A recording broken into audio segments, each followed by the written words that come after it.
જ સારા સમાચાર આવી રહ્યા છે નિમણૂક પત્ર અને ઓર્ડર। હા, તેના વિશેનો આજનો વિડીયો છે કે ફાઇનલી નિમણૂક પત્ર એટલે કે તમારો જે ઓર્ડર મળવાનો છે તેની તારીખ જાહેર થઈ ગઈ છે। તો તમે તૈયાર થઈ જાઓ। તો આ નિમણૂક પત્ર ક્યારે મળશે તેની વાત કરીશું। સાથે નિમણૂક થયા બાદ તમારે હાજર રિપોર્ટ ભરવાનો રહેશે તથા તેની માનદ સેવાઓ અંગે કેટલું વેતન છે, ત્યારબાદ તેની શું શરતો છે આ ઓર્ડરની, તે તમામ બાબતે આજે આપણે ચર્ચા કરીશું। તો ચાલો નિહાળીએ આ વિડીયો। ડોક્યુમેન્ટ વેરિફિકેશન માટેની અગાઉ જે તારીખ આપવામાં આવી હતી 10/10/2025 થી 19/10/2025, તો તે મુજબ પણ કાર્ય થયું હતું। ત્યારબાદ તેને હાજર કરવા માટે જે કેન્ડિડેટોને આંગણવાડી કાર્યકર અથવા તેડાગરને જે ભરતી આપવાની હતી તેને હાજર કરવા માટેની જે લાસ્ટ તારીખ આપવામાં આવી હતી 20/10/2025 થી 18/11/2025, પરંતુ કોઈક સંજોગો કારણસર આ તારીખની અંદર કોઈપણ કર્મચારીને હાજર કરવામાં આવ્યા નહોતા। આખો નવેમ્બર માસ પૂરો થવાને આરે હતો, તેમ છતાં હજુ પણ કોઈ તેના અણસાર હાજર થવા માટેના કોઈ ન્યૂઝ હતા નહીં। પરંતુ રિસન્ટલી ન્યૂઝ તાજેતરમાં મળેલા છે કે હાજર થવા માટેની નવી તારીખ જાહેર થઈ છે અને તે તારીખ છે 4/12/2025 ને ગુરુવારે। હા, ગુરુવારે આ તમને જાહેર કરવામાં આવી છે આ તારીખ। તે એ દિવસે તમને ઓર્ડર એટલે કે નિમણૂક પત્ર મળશે। તો ખૂબ જ રાહ જોયા બાદ તમને એક સારા સમાચાર આ મળી રહ્યા છે। સાથે આજના વિડીયોમાં એ વાત કરીશું કે તમને જ્યારે 4 તારીખે ઓર્ડર મળશે ત્યારે તમારે કઈ શરતોનું પાલન કરવાનું રહેશે। સાથે તે ઓર્ડર તમને મળ્યા બાદ તમે હાજર થશો તો હાજર થયાનો પણ રિપોર્ટ ત્યાં ભરવો પડતો હોય છે। તો આ તમામ બાબત જે છે તેના વિશે આપણે ચર્ચા કરીશું। તો આગળ જોઈએ આપણે વિડીયોમાં। તો આપને જ્યારે ઓર્ડર મળશે ત્યારે આ રીતે આ એક નિયત નમૂનાનો ઓર્ડર છે। આ પ્રમાણે ક્રમાંક, આઈસીડીએસ શાખા, તાલુકા, તારીખ વગેરે લખેલું હશે ઓર્ડરમાં। સાથે આ વંચાણે લીધેલા જે છે આ 4 મુદ્દાઓ ધ્યાનમાં હશે। સાથે આ હુકમ પણ હશે કે ભાઈ આ તારીખે આ જિલ્લાની ભરતી કરવામાં આવી હતી આ આમુખ હેઠળ। તો આ રીતે તમને આદેશ કરવામાં આવશે। સાથે નીચે આ રીતને એક કોઠો પણ આપેલો છે, તેમાં અનુક્રમ નંબર હશે। સાથે આંગણવાડી કાર્યકર તેડાગરનું નામ, ત્યાં તમારું નામ હશે, આપની જન્મ તારીખ હશે, શૈક્ષણિક તમારી લાયકાત હશે અને નીચે માનદ, ત્યારબાદ માનદ સેવાનું સ્થળ। તો સ્થળ મતલબ તમે જે એરિયામાં ભર્યું હોય અને તમને જે એરિયામાં લાગ્યું હોય તો તે માનદ સેવાનું સ્થળ પણ ત્યાં દર્શાવેલો છે। સાથે હજુ પણ આ જે ઓર્ડર છે એ અપડેટ થયેલો છે, હજુ પણ એક કોલમ હશે અને ત્યાં દર્શાવેલું છે માનદ સેવાનો પ્રકાર, એટલે કે તમે તેડાગરમાં આવો છો કે કાર્યકરમાં। જો તેડાગરમાં હશો તો તેડાગર લખેલું હશે, કાર્યકર હશે તો કાર્યકર પણ લખેલો છે। તો આ પ્રમાણે તમને ઓર્ડર મળશે। સાથે તેની શું શરતો છે તેના વિશે આપણે ચર્ચા કરીએ। તો સૌપ્રથમ જે પહેલી શરત છે તે વાંચીએ તો આંગણવાડી કાર્યકર તેડાગરની પસંદગી માનદ કાર્યકર તરીકે કરેલી હોય તેમજ માનદ વેતન મળતું હોય, સરકારી કર્મચારી તરીકેના કોઈ પણ પ્રકારના લાભ મળશે નહીં। તો મિત્રો આપ સમજી રહ્યા છો કે એ સરકારી નોકરી છે, તો એ બિલકુલ ખોટી વાત છે। સરકારી નોકરી નથી, આ એક સરકારનો પ્રોજેક્ટ છે, તેના અંતર્ગત તમને આ નોકરી મળે છે। તો કોઈ એવો હક દાવો કરી શકશે નહીં કે મને સરકારી કર્મચારી ગણવો અથવા તેનો લાભ આપવો।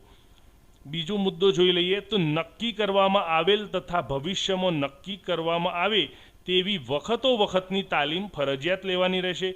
તો બીજા નંબરનો જે મુદ્દો છે તે પણ અગત્યનો છે। જ્યારે તમે આંગણવાડી કાર્યકર તેડાગર તરીકે જ્યારે જોડાશો ત્યારબાદ 1 મહિના, 2 મહિના કે 4-6 મહિના પછી તમારી અલગ અલગ તાલીમ આવતી હોય છે। તે તાલીમ તમારે ફરજિયાત લેવી પડશે, જેમાં એક સૌથી મોટી તાલીમ આવશે, જેમાં 1 મહિનો તમારે અલગ જે તે આપને ફાળવવામાં આવેલા જગ્યા પર ત્યાં રહેવાનું રહેશે। ત્યાં તમને અપડાઉન કરવા મળશે નહીં। શનિ રવિ તમે ઘરે આવી શકશો, પરંતુ ત્યાંનો જે નીતિ નિયમો હશે તે મુજબ તમારે વર્તવાનું રહેશે। ત્યારબાદ આપણે ત્રીજો મુદ્દો જોઈએ તો ત્રીજા મુદ્દામાં છે આંગણવાડી કાર્યકર તેડાગરની માનદ સેવામાંથી રાજીનામું આપતા પહેલાં 1 માસ અગાઉ અત્રેની કચેરીએ લેખિતમાં જાણ કરવાની રહેશે। તો જો તમે આ નોકરી કરી રહ્યા છો આંગણવાડી કાર્યકર તેડાગર, પરંતુ કોઈક સંજોગોને કારણે કોઈ તમારે સારી નોકરી મળી છે અથવા કોઈક સંજોગોને કારણે તમારે તે એરિયાથી શિફ્ટ થવાનું થાય, તો તેવા સંજોગોમાં જો તમે રાજીનામું આપવા ઈચ્છતા હોય તો એટલીસ્ટ 1 માસ અગાઉ તમારે રાજીનામું લેખિતમાં આપવાનું રહેશે. ચોથો મુદ્દો જોઈએ તો નિમણૂક હુકમ મળ્યાના તારીખથી 10 દિવસમાં ફરજ પર હાજર થવાનું રહેશે.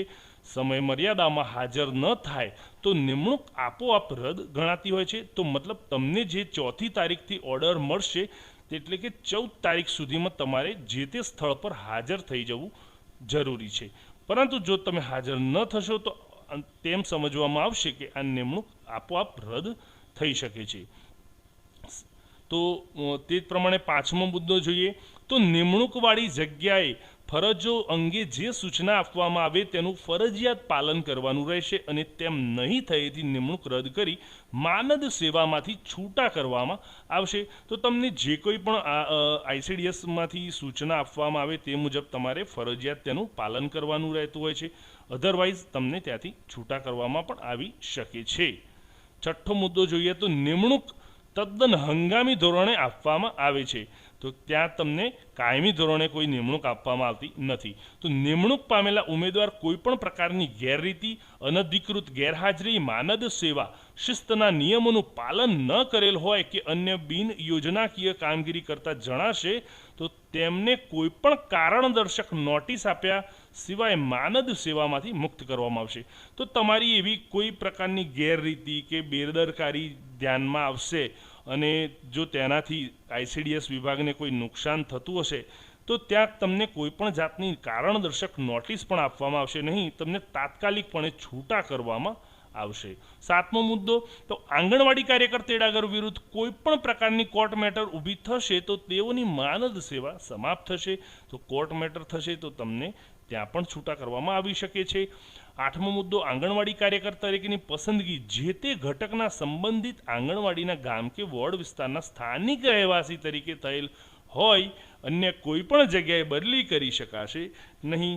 જેમ કે ઘણી વખતે કોઈ આંગણવાડી કાર્યકર તરીકે કોઈ અપરિણિત દીકરી લાગી હોય અને જ્યારે તે નજીકના બાજુના ગામમાં સપોઝ પરણે છે અને જો તે એવું ઈચ્છતી હોય કે હું ત્યાં બદલી કરાવી તે ગામમાં કાર્યકર તરીકે રહું તો આ પ્રોજેક્ટની અંદર કોઈપણ જાતની બદલીનો ઓપ્શન છે નહીં. એટલે એવું કોઈએ વિચારવું નહીં કે હું બદલી કરીને ત્યાં જઈશ અથવા અહીંયા રહીશ. એટલે આમાં બદલીનો કોઈ ઓપ્શન છે જ નહીં. 9મો મુદ્દો જોઈએ તો નિમણૂક મેળવવા માટે કોઈ ખોટા દસ્તાવેજ કે માહિતી રજૂ કર્યાનું ભવિષ્યમાં સાબિત થશે તો નિમણૂક રદ કરવામાં આવશે તથા ફોજદારી રાહે કાર્યવાહી કરવામાં આવશે. તો ખોટા તમે જો કોઈ દસ્તાવેજ કે ખોટી કોઈ માહિતી આપેલી હશે અને ભવિષ્યમાં તે કોઈ સાબિત કરશે કે આ ખોટી છે તો તમારી નિમણૂક આપોઆપ રદ થશે. 10મો મુદ્દો તો સરકારશ્રીના ઠરાવથી જાહેર થયેલ રજાઓ જેવી કે ઉનાળો, દિવાળી વેકેશન જેવી 20 પરચુરણ તમને રજા મળવાપાત્ર થશે. સાથે પ્રથમ 2 જીવિત બાળકો માટે પ્રસૂતિની રજા પણ અને કસુવાવડની રજા સિવાય અન્ય કોઈ રજા મળવાપાત્ર થશે નહીં. તો તમને દિવાળી વેકેશનમાં જનરલી ત્યાં એક વીકનું વેકેશન મળતું હોય છે. ઉનાળાની અંદર કેવું હોય કે 1લી તારીખથી 15 તારીખ સુધી કાર્યકરને વેકેશન હોય છે અને 16 તારીખથી 30 તારીખ સુધી તેડાગરને વેકેશન હોય છે. ત્યારબાદ અન્ય 20 રજાઓ પણ તેમાં મળતી હોય છે, પરચુરણ રજાઓ હોય છે. ત્યારબાદ કોઈને પ્રસૂતિ માટે જો રજા જોઈતી હોય તો પ્રથમ 2 બાળકો સુધી પ્રસૂતિની રજા મળતી હોય છે, તે પણ 180 દિવસ સુધીની તેમને રજા મળવાપાત્ર છે. 11મો મુદ્દો જોઈએ આંગણવાડી કાર્યકર કે તેડાગર તરીકેની કામગીરી નિષ્ઠાપૂર્વક કરવાની રહેશે અને વખતો વખત જે કામગીરી સોંપવામાં આવે તે કરવાની રહેશે. તેમાં સંબંધિત વિભાગના અધિકારી શ્રી કર્મચારી દ્વારા સૂચવવામાં આવે તમામ કામગીરી આપે કરવાની રહેશે. તો આગળ વાત કરી તે પ્રમાણે તમારે નિષ્ઠાપૂર્વક કામગીરી કરવાની છે. આપના અધિકારી શ્રી દ્વારા જે કંઈ પણ કામ સોંપવામાં આવે આઈસીડીએસ આંગણવાડી અંતર્ગત તે તમારે તમામ કામ કરવાનું રહેતું હોય છે. 12મું હાજર થતી વખતે આ ખાસ અગત્યનું છે। આ 12મો મુદ્દો આપ ધ્યાનથી જોશો। હાજર થતી વખતે જન્મ તારીખના પુરાવા માટે શાળા છોડ્યા અંગેના પ્રમાણપત્રની પ્રમાણિત નકલ એટલે કે એલસી, શૈક્ષણિક લાયકાતના સર્ટિફિકેટની પ્રમાણિત નકલ એટલે કે તમે જે ધોરણ 12 કે પછી ગ્રેજ્યુએશન કે પોસ્ટ ગ્રેજ્યુએશન કરેલું છે તેની પ્રમાણિત કરેલ નકલ તથા સંબંધિત પ્રાથમિક આરોગ્ય કેન્દ્ર એટલે કે પીએચસીના મેડિકલ ઓફિસર શ્રી દ્વારા આપવામાં આવેલ ફિઝિકલ ફિટનેસનું સર્ટિફિકેટ તમારે રજૂ કરવાનું રહેશે। તો જે ફિઝિકલ ફિટનેસ માટેનું સર્ટિફિકેટ હોય છે તે તમારે આઈ થિંક હું માનું છું ત્યાં સુધી 2 માસની અંદર હાજર થયાના 2 માસની અંદર ફિઝિકલ ફિટનેસનું સર્ટિ પણ તમારે રજૂ કરવાનું હોતું હોય છે। આ પ્રમાણપત્રોની ચકાસણી અસલ પ્રમાણપત્રોને આધારે બાળ વિકાસ યોજના અધિકારીશ્રી પાસે કરાવવાની રહેશે। તો તમામ બાબતોને તમારે તમારા જે યોજના આઈસીડીએસ ઓફિસર જે હોય તેમના પાસે આની ચકાસણી ખરાઈ કરાવવાની રહેતી હોય છે। 13મો મુદ્દો જોઈએ તો આઈસીડીએસ યોજના સરકારશ્રીની ગ્રાન્ટમાંથી ચાલતી હોય, સરકારશ્રી તરફથી ગ્રાન્ટ બંધ થયેથી અથવા યોજના બંધ થયેથી માનદ સેવા આપોઆપ સમાપ્ત થયેલ ગણાશે। આ અંગે કોઈપણ વિવાદ કે દાવો કરી શકાશે નહીં। અગાઉ મેં વાત કરી તે પ્રમાણે આ કોઈ ગવર્મેન્ટ સરકારી નોકરી નથી, આ સરકાર દ્વારા ચાલતી એક યોજના છે, પ્રોજેક્ટ છે। જો આ બંધ થશે તો તેવા સંજોગોમાં આપોઆપ આ તમારી માનદ સેવા પણ સમાપ્ત થયેલી ગણાશે। તો આ પ્રમાણે તમારો ઓર્ડર તમને મળશે। આ ઓર્ડરમાં આ તમામ યોજનાઓની શરતો અને તમામ બાબતો હશે। તો આ થઈ યોજનાઓની શરતોની બાબતો, પરંતુ તમે જ્યારે હાજર થશો ત્યારે તમારે હાજર રિપોર્ટ પણ આપવાનો રહેશે। તો હાજર રિપોર્ટ કેવો હશે તે પણ જોઈશું। ચાલો, તો આ મિત્રો હાજર રિપોર્ટનો એક નમૂનો છે। તો આ રીતે પ્રતિ project officer Shri ICDS project, પછી તાલુકો અને જિલ્લો આવશે। અહીંયા વિષયમાં આવશે આંગણવાડી કાર્યકર તરીકે ફરજ સંભાળ્યાનો હાજર રિપોર્ટ બાબત।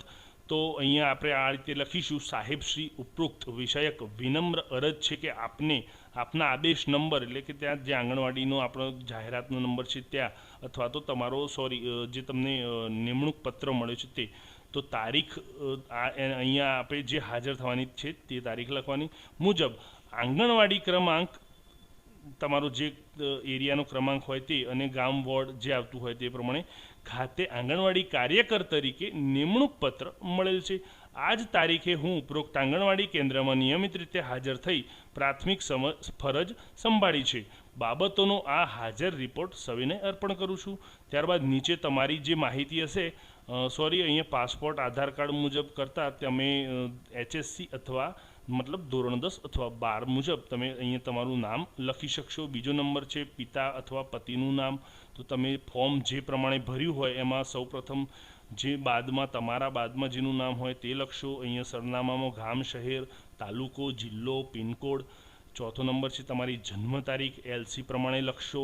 પાંચમું તમારી શૈક્ષણિક લાયકાત, તમામ જે શૈક્ષણિક લાયકાત છે તે દર્શાવવાની છે।